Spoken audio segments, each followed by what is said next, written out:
The German army's plan to destroy Russia by a blitzkrieg in 1941 had failed. And in the attempt, they lost 1 million men. In 1942, they were not strong enough, even with the help of their allies, to attack along the whole front. Hitler turned south to the Caucasus. 3/4 of Russia's oil was there. He divided his forces into two groups. The 6th Army and the 4th Panzer Army would move first. His plan was to encircle and destroy Soviet armies in the Don Bend, drive east towards Stalingrad, and cut off the Caucasus from the rest of the country. Then, in the main campaign, the other army group would capture Rostov and strike south to the oil fields. The offensive started late. It was high summer before the 6th Army under Friedrich von Paulus began to move. The armor in front, as usual. The motorized supply columns close behind.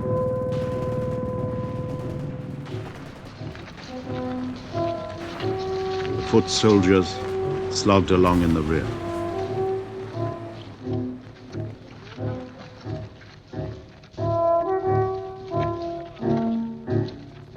At first, the Russians seemed to melt away.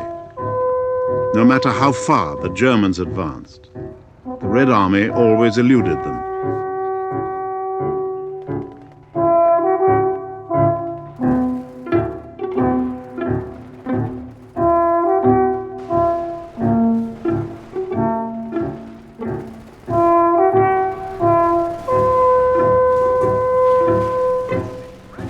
The Germans didn't take many prisoners.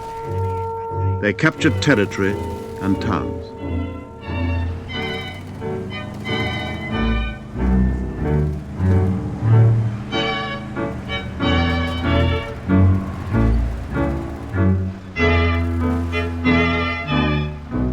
The army wanted to keep pressing ahead to encircle the Russians, but couldn't. Time and again, its spearheads had to pause and wait for supplies to catch up. One soldier, Wilhelm Hoffmann, was keeping a diary. He thought the war might soon be over. Perhaps we'll be home by Christmas, he wrote.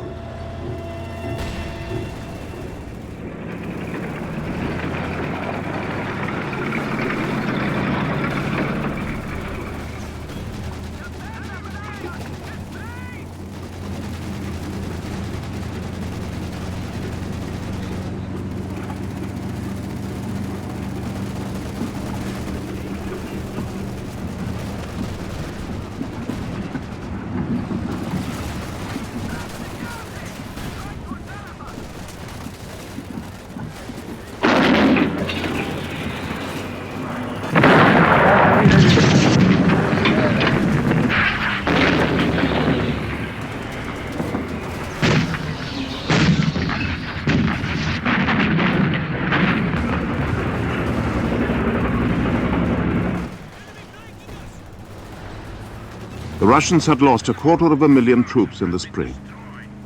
Now they could not afford pitched battles, so they kept retreating. For the Russian commanders, it was a skillful, planned withdrawal. For the Russian troops, it was a demoralizing rout.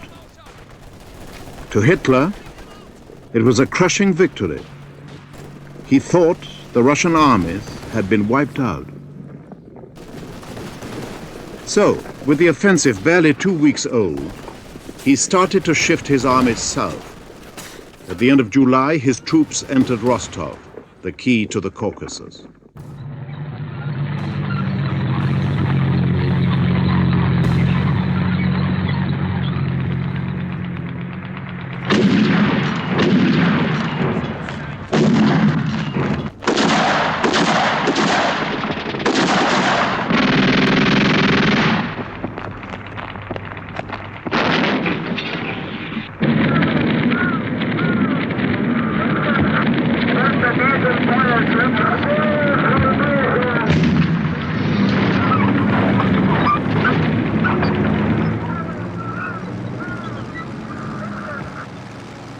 Hitler now gave absolute priority to the thrust towards the oil fields.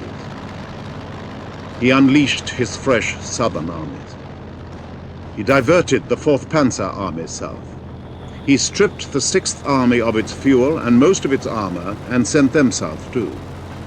But he still expected the 6th Army to carry on as before. By mid-August, the 6th Army had been on the march for 6 weeks. Late in the afternoon of the 23rd, a panzer column reached the Volga just north of Stalingrad. It cut off river traffic and brought the opposite bank under fire. The infantry dug in along the railway and waited for reinforcements.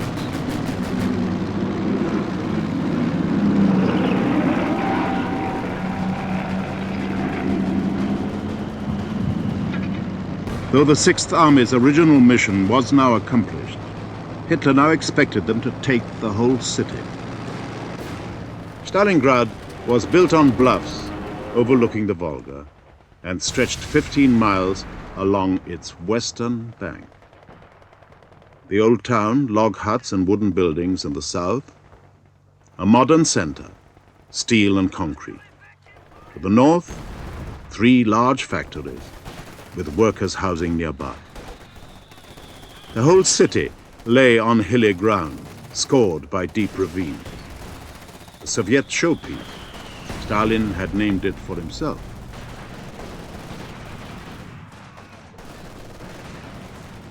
Stalin had determined to defend the city. He decided not to evacuate most of the civilians. The troops would fight better, he said, for a live city than for a dead one.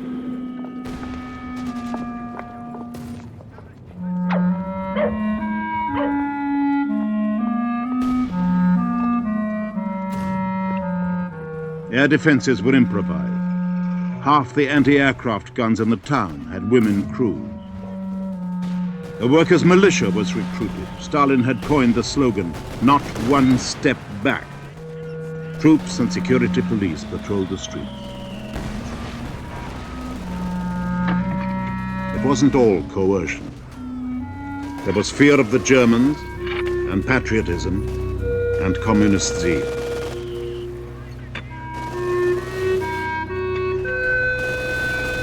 Comrades and citizens of Stalingrad, each of us must apply ourselves to the task of defending our beloved town, our homes, and our families. Let us barricade every street, transform every district, every block, every house into an impregnable fortress.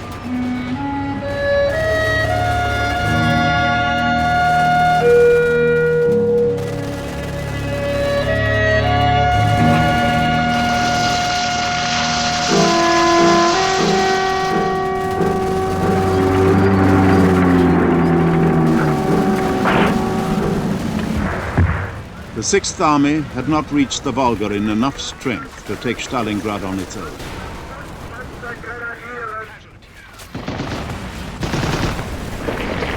Its reserves were still far behind.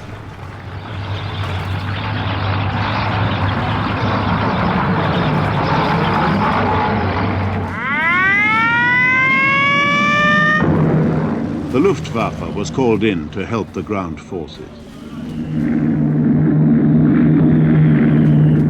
For 3 days, from August the 23rd, every aircraft available on the Russian front attacked the city.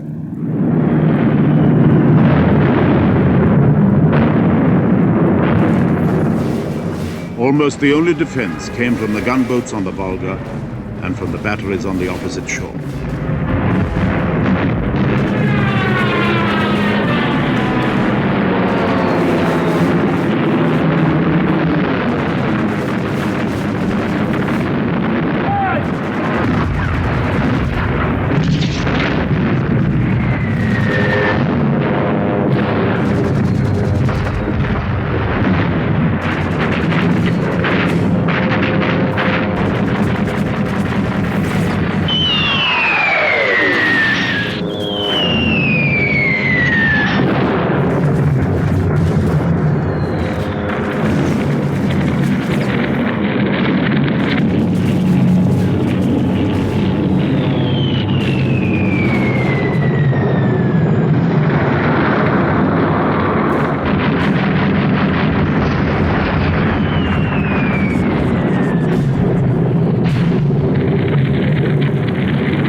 We've lost a squad of infantry.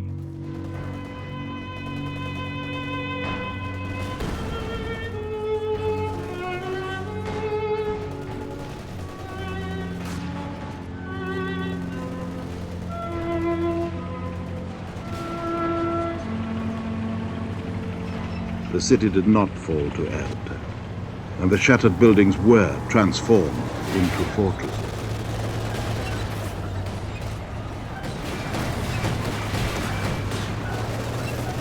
The beginning of September, Russian artillery could harass the Germans from the east bank of the Volga.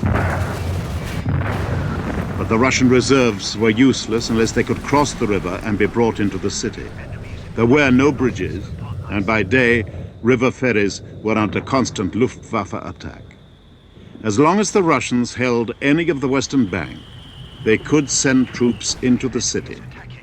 Once across, they could use tunnels dug into the high bluffs and force the Germans to battle for every foot.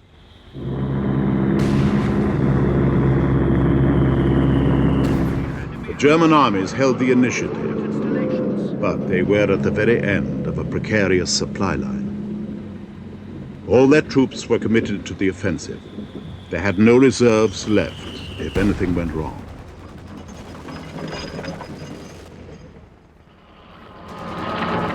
The Germans launched their first attacks early in September. September the 11th, Wilhelm Hoffmann. Our battalion is fighting in the suburbs of Stalingrad. Firing is going on all the time.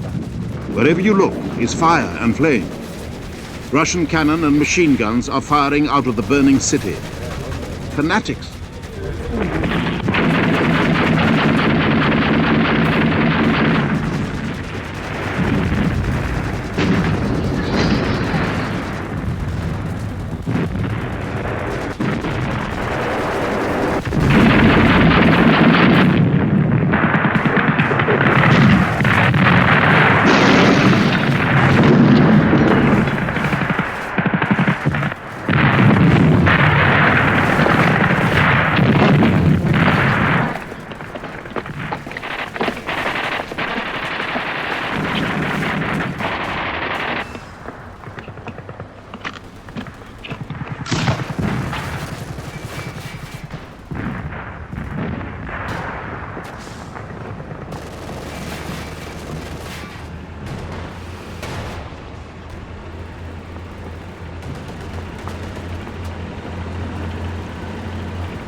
Hoffmann, September the 16th.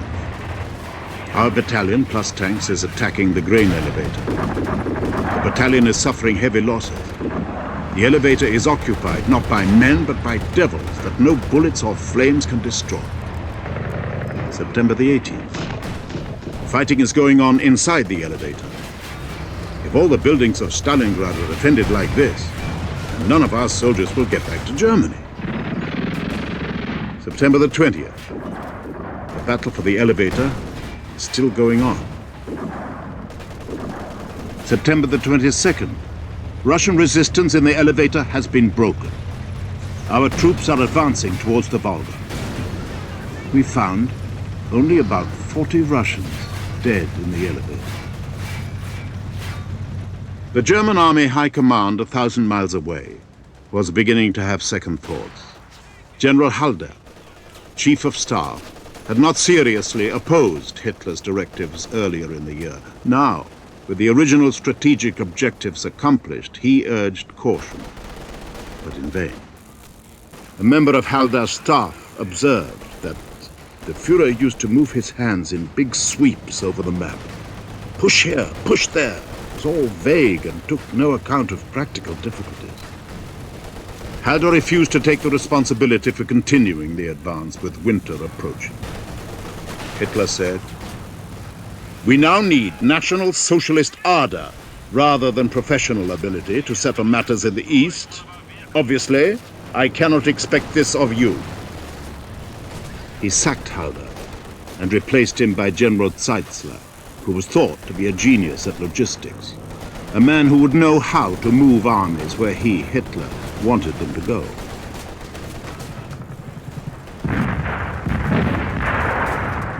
In Stalingrad, the Sixth Army's commander was having second thoughts too.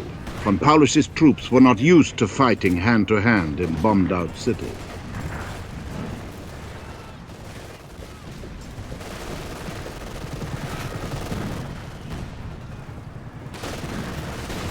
Here, their tanks moved at a snail's pace, yet Hitler insisted, demanded that they take the city.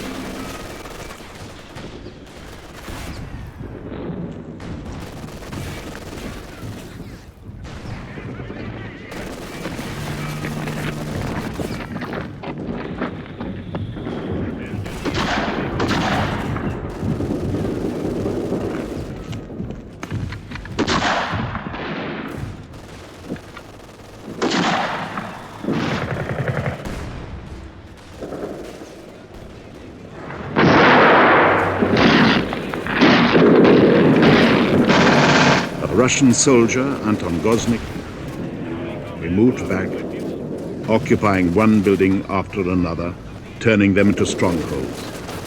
The soldier would crawl out of an occupied position only when the ground was on fire beneath him and his clothes were smoldering.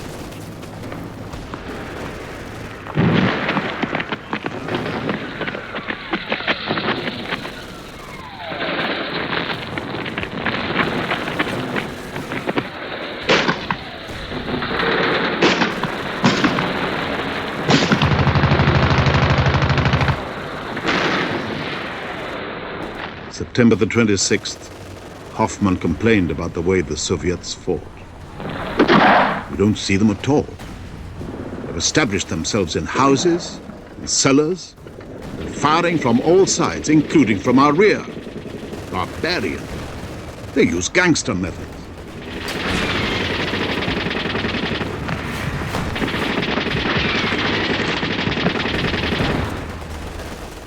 Zeitzler, Hitler's new chief of staff, took a long look at the situation and told him the most dangerous positions on the whole Eastern Front are the North Front at Stalingrad and the eastern flank of the 4th Panzer Army. If steps are not taken in good time to rectify the situation, there will be a disaster. Hitler replied, "You're too pessimistic, Zeitzler. Here on the Eastern Front, we've been through worse periods than this before you joined us, and we've survived. We'll get over our present difficulties too." The German position was dangerous. 20,000 men a week were being lost in Stalingrad. They could only be replaced by stripping the army's flanks of German troops. Romanians were moving in here. This area was now held by the Italians. Next to them were Hungarians. The most precarious position of all was here, where the Russians held both banks of the River Don. They faced the Romanian Third Army, which had no heavy anti-tank guns and no tanks either. Hitler wasn't worried. He thought, and the High Command's own intelligence confirmed this, that the Russians had no strategic reserves left. In October, the Germans attacked again towards the Volga. Unless they captured the entire river bank, the Russians would bring in troops and supplies at night.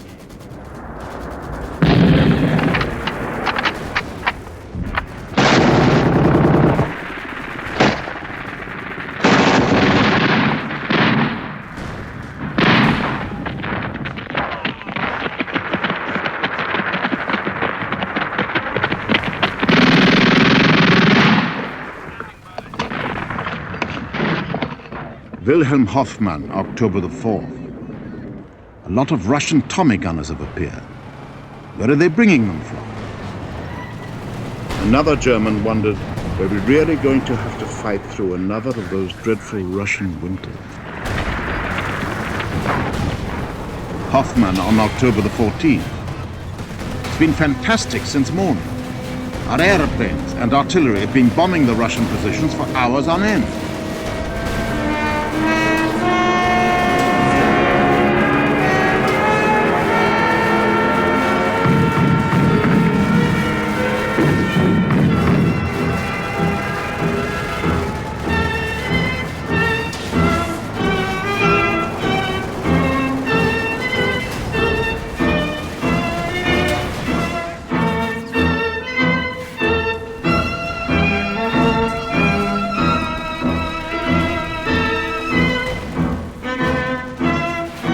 Panzer-Leutnant Weiner wrote, Stalingrad is no longer a town. By day it is an enormous cloud of burning, blinding smoke. It is a vast furnace lit by the reflection of the flames. And when night arrives, one of those very hot, noisy, bloody nights, the dogs plunge into the Volga and swim desperately to gain the other bank. The nights of Stalingrad are a terror for them. Animals flee from this hell. The hardest stones cannot bear it for long. Only men endure.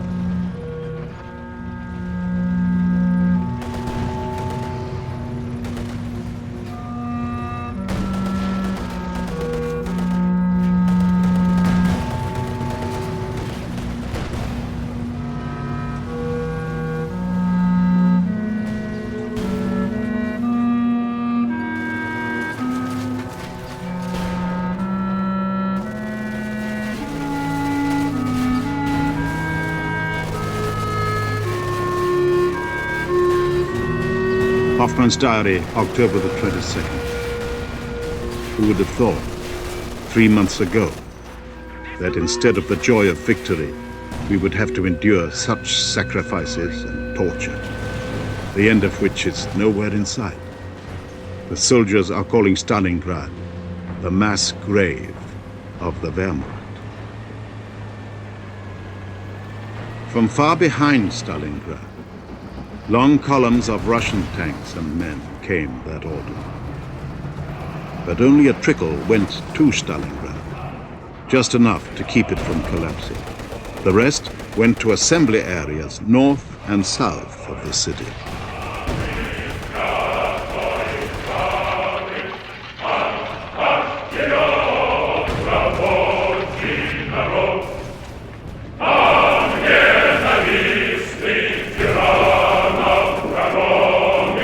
Newsreels told the Russian public what their leaders wanted them to know, that small arms factories were working round the clock from Moscow to Georgia.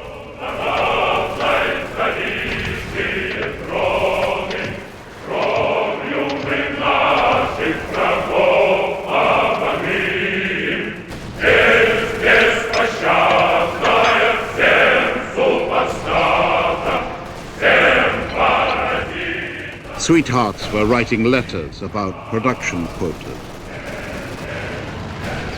or wrapping parcels for the front and delivering them by special messenger.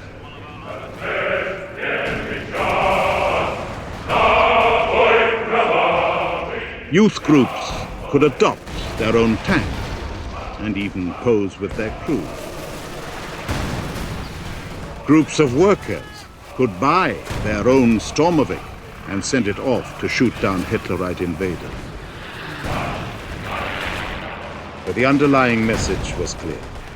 The terrible days of shortage were over. Now at last, the Red Army was getting all it needed. When it seemed likely that Stalingrad would hold out, its generals were flown.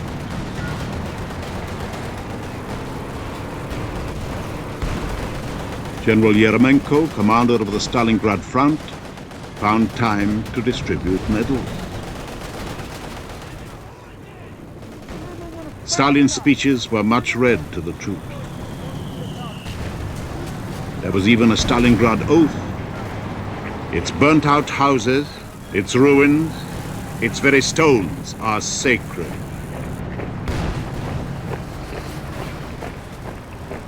The war went on. The Russians ferried their troops across the Volga and the Don and crammed them into the bridgeheads they had held since the summer.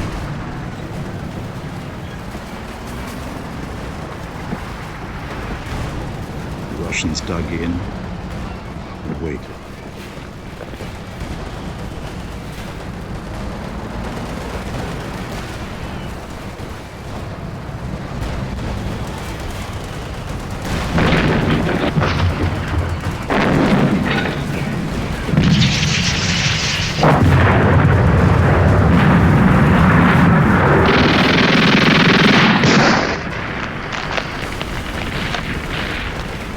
The Germans now held 9/10 of the city.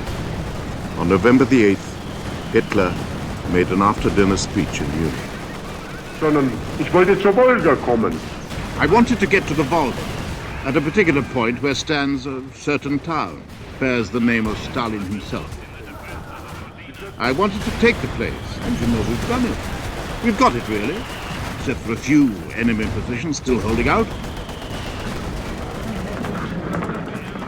Now people say, why don't they finish the job more quickly? Well, I prefer to do the job with quite small assault groups. Time is of no consequence at all.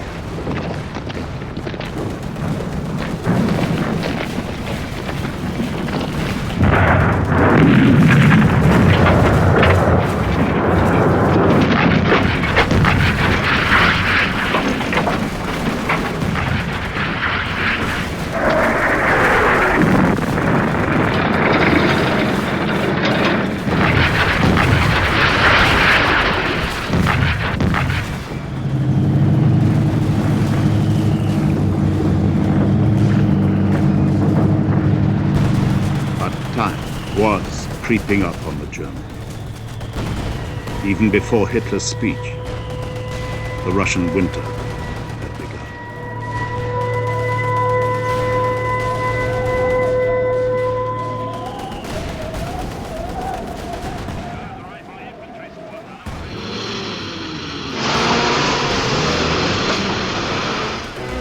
The Germans knew what was coming. Soon, it would be 30, 40, 50 degrees below freezing. Equipment and men would freeze.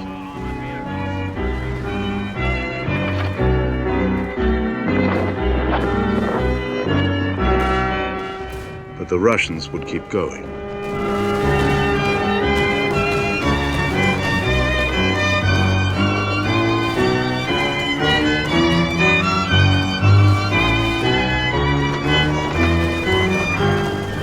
The Russians tried to keep their build-up a secret, but they could neither move all their men by night, nor hide completely 750,000 new troops.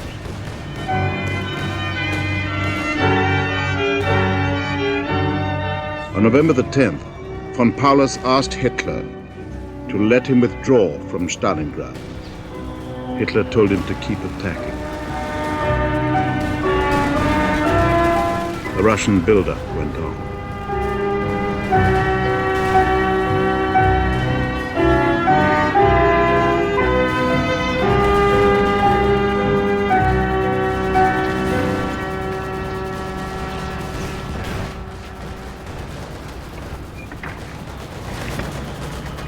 On November the 19th, the Russians struck.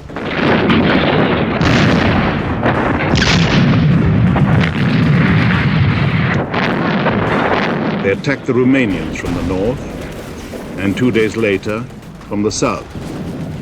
Within hours, the Russian tanks were through.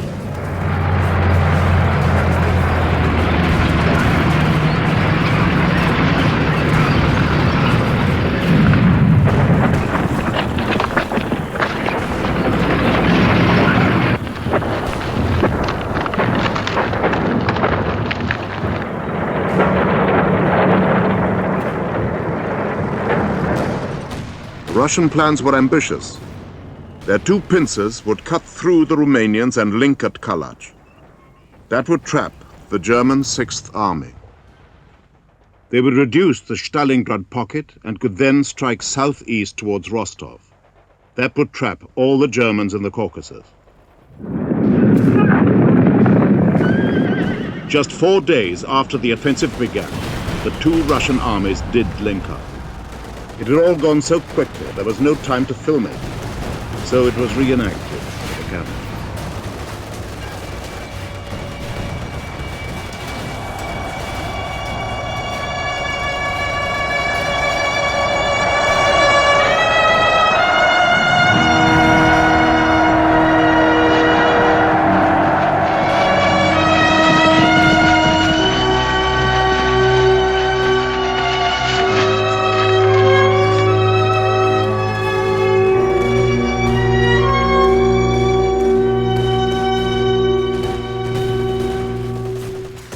The Russians thought they had trapped 75,000 Germans.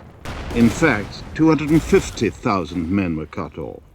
All the 6th Army, some of the 4th Panzer Army, Romanians, Croatians, and even Russian volunteers. The commander on the spot, von Paulus, asked to be allowed to break out. Hitler told him to stay put. He would send troops to break in. And he sent him a cheery message. I know the brave 6th Army and its commander-in-chief, and I also know that it will do its duty.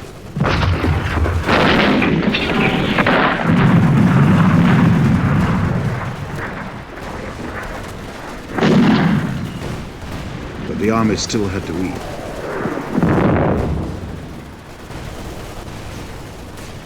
Goering, the Luftwaffe's commander-in-chief. Earlier that year, his planes had supplied a whole army cut off for 60 days with fuel, ammunition, and food. Now he thought they could do it again. Providing the weather was good and providing the distances weren't too great, they could fly in 500 tons a day. Hitler thought that would do, though he knew, the army said, it needed at least 800 tons.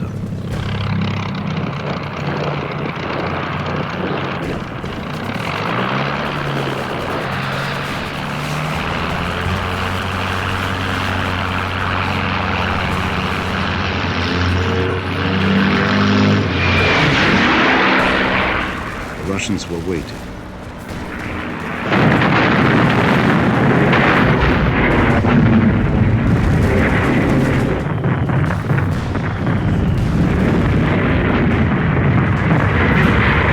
Bombers were used as transport.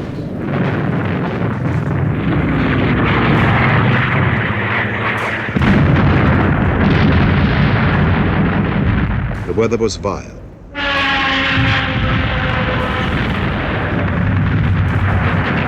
The airlift brought in only 1/10 of what was needed, though it did once deliver a plane load of ground pepper and 12 cases of contraceptives.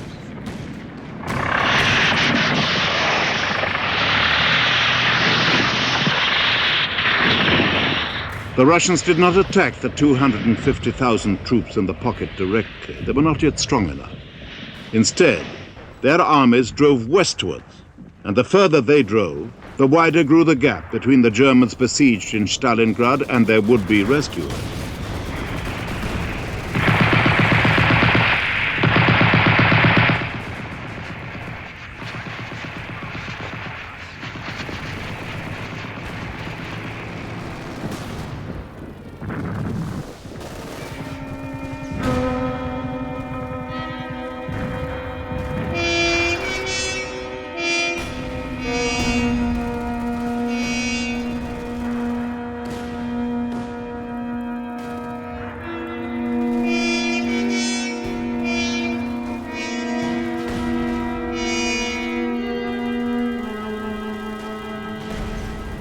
German troops inside the pocket were cold and hungry, but confident.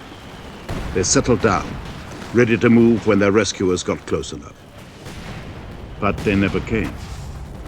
The Germans fighting their way to relieve Stalingrad turned back to meet a new threat to the entire southern front.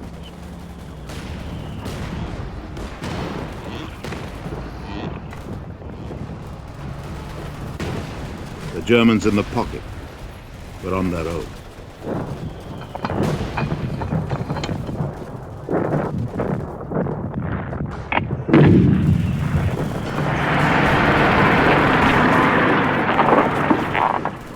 The Russians had the upper hand. Even the quality of their medical care showed it. German wounded, except the few airlifted home, died in their dugouts. The Russians at Stalingrad had the best recovery record of any Russian army.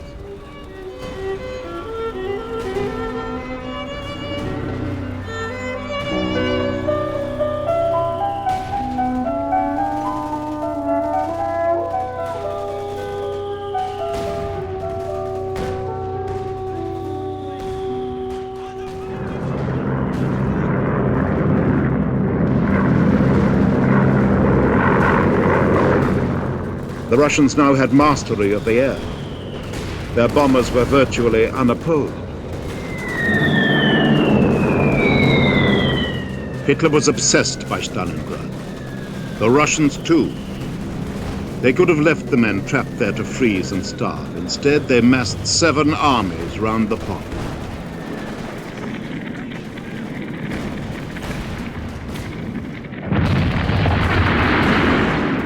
In Stalingrad itself, fighting went on in the same bloody way.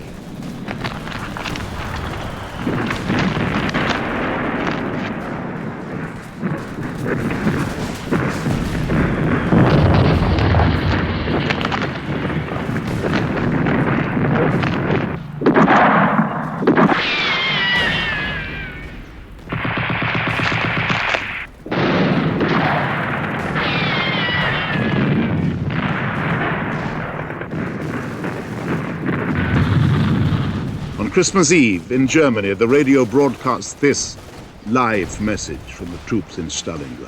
Achtung, ich rufe noch einmal Stalingrad. Hier ist Stalingrad.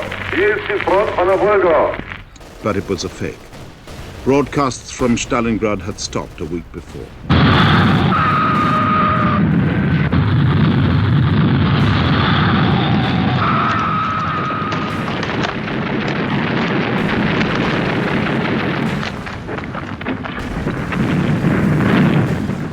On Christmas Day, Radio Moscow broadcast to the Germans in Stalingrad. Every 7 seconds, a German soldier dies in Russia. Stalingrad is a mass grave.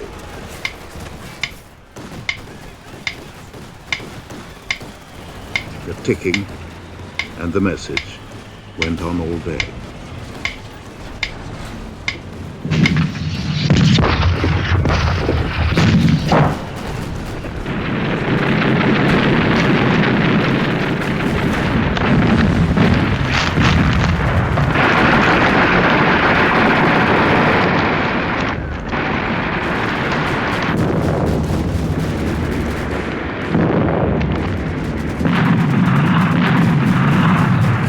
The Germans were now eating raw horseflesh. On January the 8th, the Russians offered surrender terms: warmth, medical care, food. Officers could even keep their ceremonial dagger.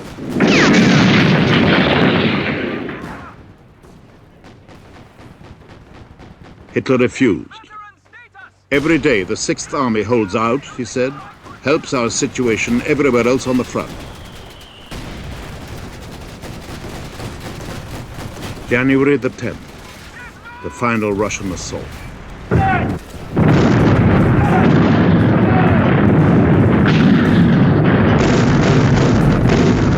They thought it would take about 4 days.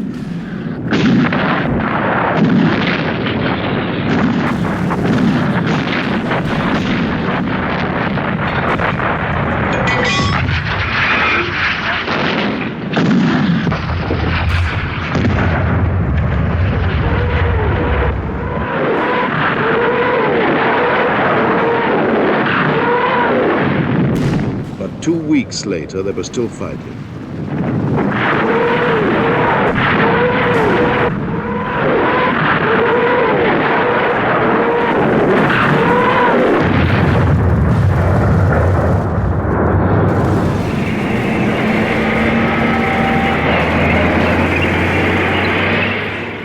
24th, von Paulus signaled Hitler. Troops without munitions or food. Effective command no longer possible. Collapse inevitable. Army requests permission to surrender in order to save lives of remaining troops. Hitler still forbade surrender. The Sixth Army will do its historic duty at Stalingrad until the last man.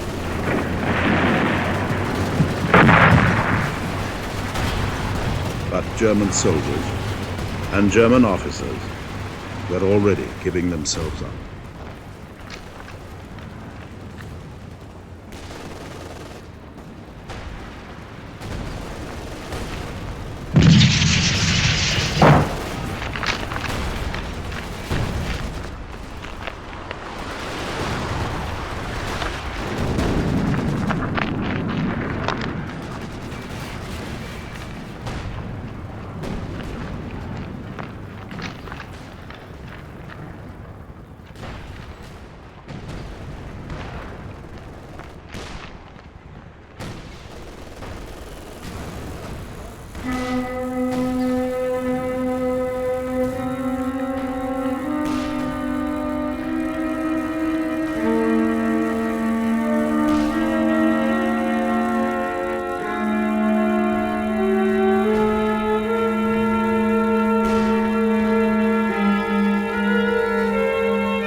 On January the 31st, Hitler made von Paulus a field marshal, knowing no German field marshal had ever been taken alive.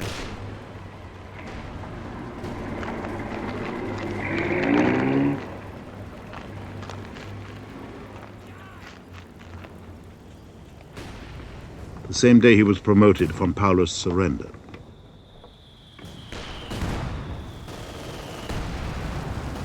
His captors had never seen such a senior German officer before. General Shumilov, who took the surrender, didn't quite know what to do. So he asked Paulus for proof of his identity, and then for proof that he was commander of the Sixth Army, and then whether he really was a field marshal. They talked a while. Von Paulus cheered up. He even proposed a toast to the Red Army. Hitler had expected him to shoot himself.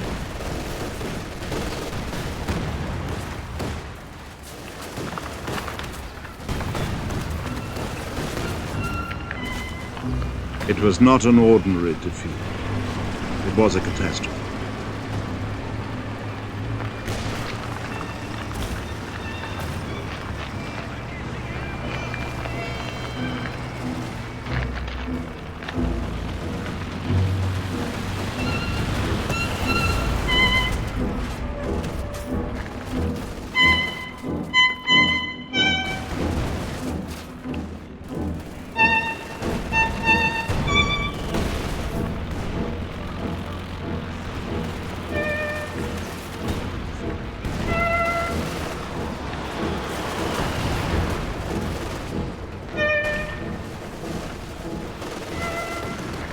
Two German armies, 24 generals, 2,000 officers, 90,000 soldiers, prisoners, and 150,000 dead. The Romanian, Italian, and Hungarian armies destroyed. Enough material lost to equip a quarter of the whole German army. This was the same Sixth Army, which 2 years before could not imagine defeat.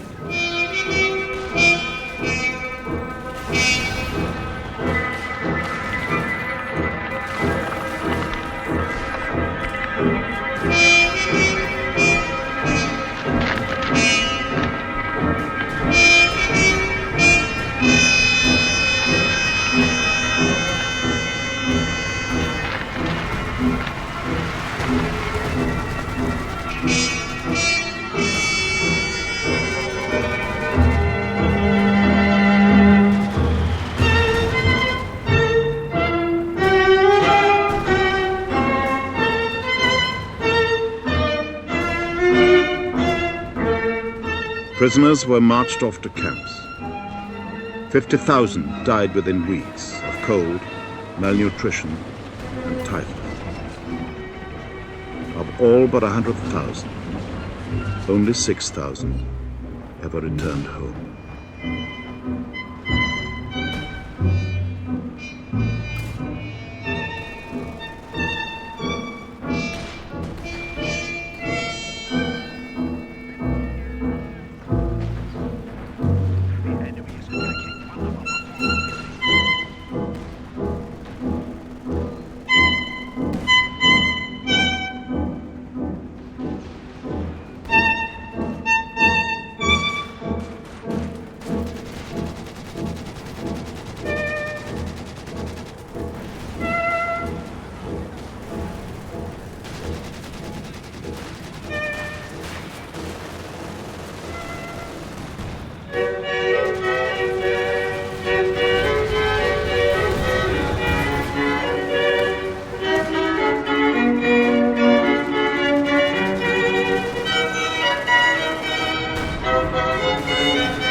The people of Stalingrad came back to look for what was left of their homes.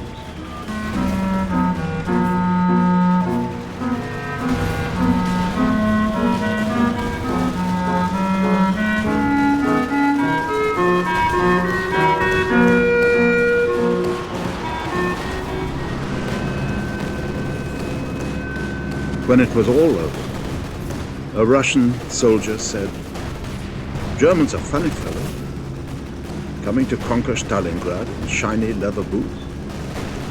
They thought it would be a joyride."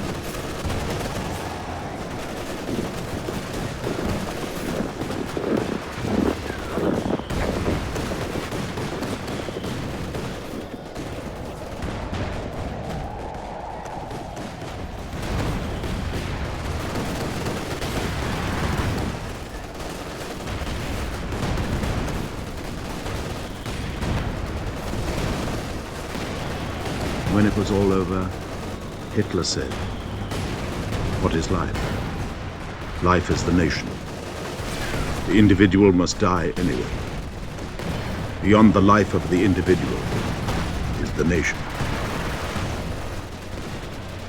On February the 3rd, 1943, the German radio announced that Stalingrad had fallen. The Sixth Army had fought courageously, but had succumbed to vastly superior enemy forces and to unfavorable circumstances.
The Atlantic, Britain's lifeline.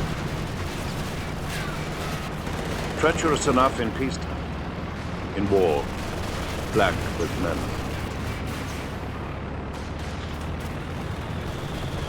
U-boat packs stalk through the night, knowing the danger. Their victims still plow on.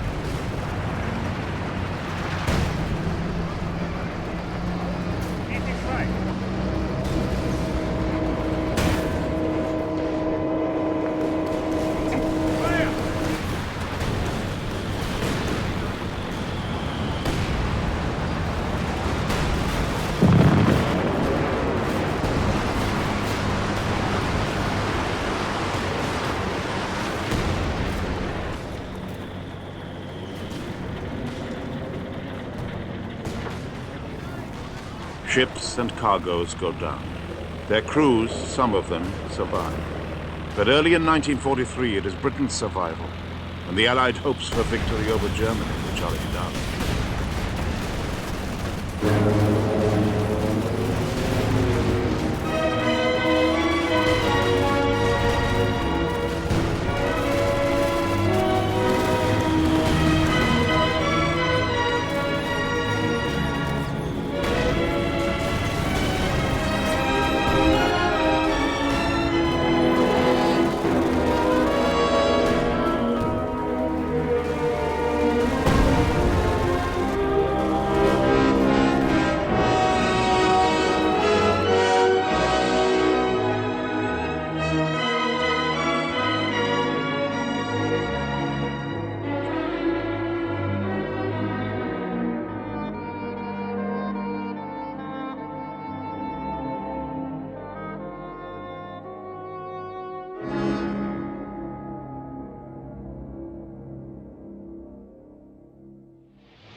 When war began, Britain saw Germany's big ships as the main threat to her sea trade.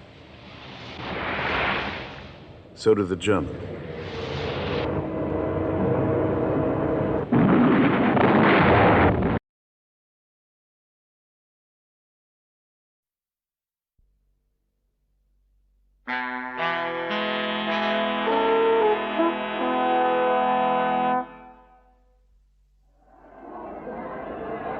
August the 25th, 1944.